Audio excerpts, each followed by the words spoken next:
Hello friends, Story Peddler here. We return to Number the Stars by Lois Lowry, and we read chapter 15, My Dogs Smell Meat. Annemarie's mind raced. She remembered what her mother had said. If anyone stops you, you must pretend to be nothing more than a silly little girl. She stared at the soldiers. She remembered how she had stared at the others, frightened, when they had stopped her on the street. Kirsti hadn't been frightened. Kirsti had been, well, nothing more than a silly little girl, angered because the soldiers had touched her hair that afternoon. She had known nothing of danger, and the soldier had been amused by her.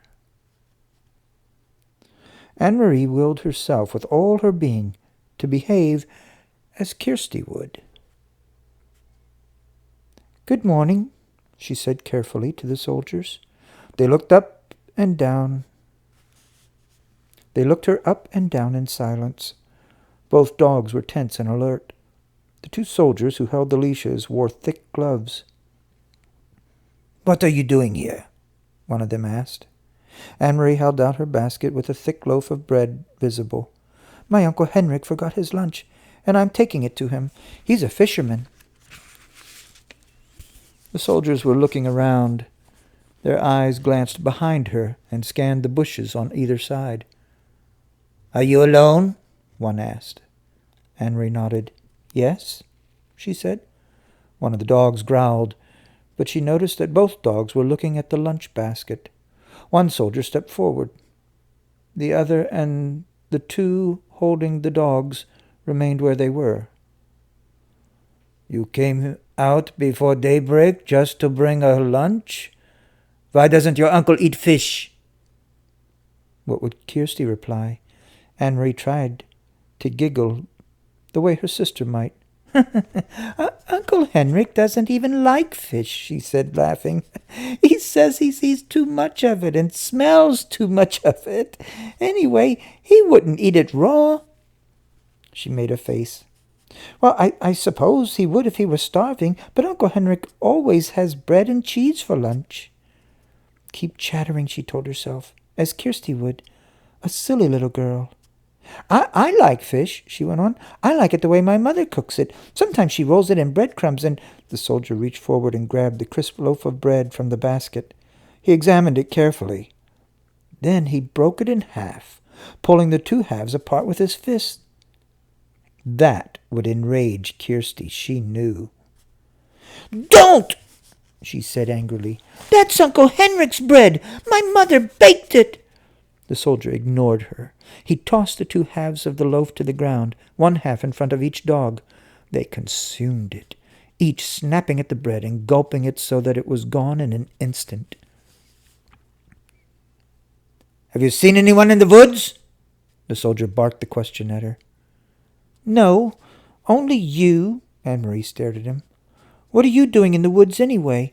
You're making me late. Uncle Henrik's boat will leave before I get there with his lunch, or what's left of his lunch." The soldier picked up the wedge of cheese. He turned it over in his hand. He turned to the three behind him and asked them something in their own language.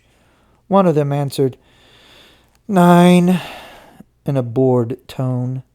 Annemarie recognized the word. The man had replied, "No." He had probably been asked, Annemarie thought, "Do you want this? Or perhaps, should I give this to the dogs?" The soldier continued to hold the cheese. He tossed it back and forth between his hands. Annemarie gave an exasperated sigh. "Could I go now, please?" she asked impatiently. The soldier reached for the apple. He noted its brown spots and made a face of disgust. "No meat?" he asked, glancing at the basket and the napkin that lay at its bottom. Annemarie gave him a withering look. "You know we have no meat," she said insolently. "Your army eats all of Denmark's meat." "Please, please," she implored in her mind, "don't lift the napkin." The soldier laughed. He dropped the bruised apple on the ground. One of the dogs leaned forward, pulling at his leash, sniffed the apple, and stepped back. But both dogs still looked intently at the basket, their ears alert, their mouths open. Saliva glistened on their smooth pink gums. "My dogs smell meat," the soldier said. "They smell squirrels in the woods," Annemarie responded. "You should take them hunting." The soldier reached forward with the cheese in one hand, as if he were going to return it to the basket, but he didn't. Instead, he pulled out the flowered cotton napkin. Annemarie froze.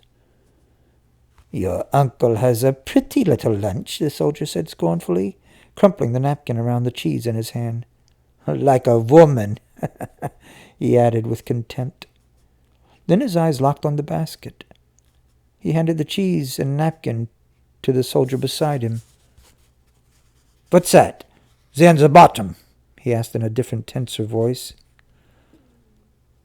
What would Kirsti do? Annemarie stamped her foot suddenly. To her own surprise, she began to cry. "I don't know," she said. Her voice choked. "My mother's going to be angry that you stopped me and made me late, and you've completely ruined Uncle Henrik's lunch, so now he'll be mad at me too." The dogs whined and struggled against the leashes, nosing forward to the basket. One of the other soldiers muttered something in German. The soldier took out the packet. "Why was this so carefully hidden?" he snapped. Annemarie wiped her eyes with the sleeve of her sweater. "It wasn't hidden any more than the napkin was. I don't know what it is." That, she realized, was true. She had no idea what was in the packet. The soldier tore the paper open, while below him on the ground the dogs strained and snarled, pulling against their leashes. Their muscles were visible beneath the sleek, short-haired flesh. He looked inside, then glared at Annemarie. "Stop crying, you idiot girl," he said harshly. "Your stupid mother has sent your uncle a handkerchief. In Germany, the women have better things to do. They don't stay at home hemming handkerchiefs for their men." He gestured with the folded white cloth and gave a short, caustic laugh. "At least she didn't stitch flowers on it." He flung it to the ground, still half wrapped in the paper, beside the apple. The dogs lunged, sniffed at it eagerly, then subsided, disappointed again.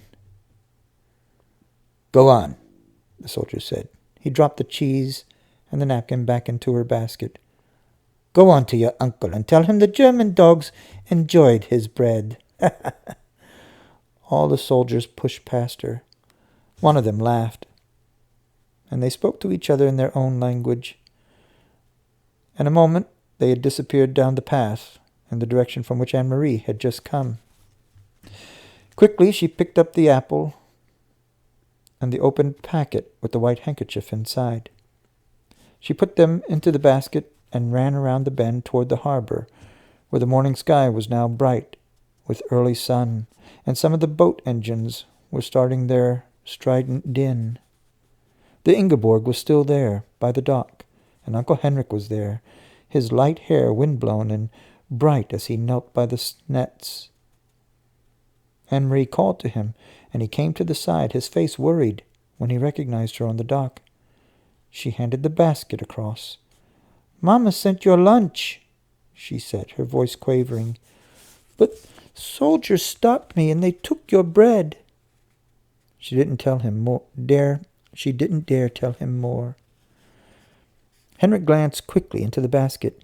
She could see the look of relief on his face, and knew that it was because he saw that the packet was there, even though it was torn open.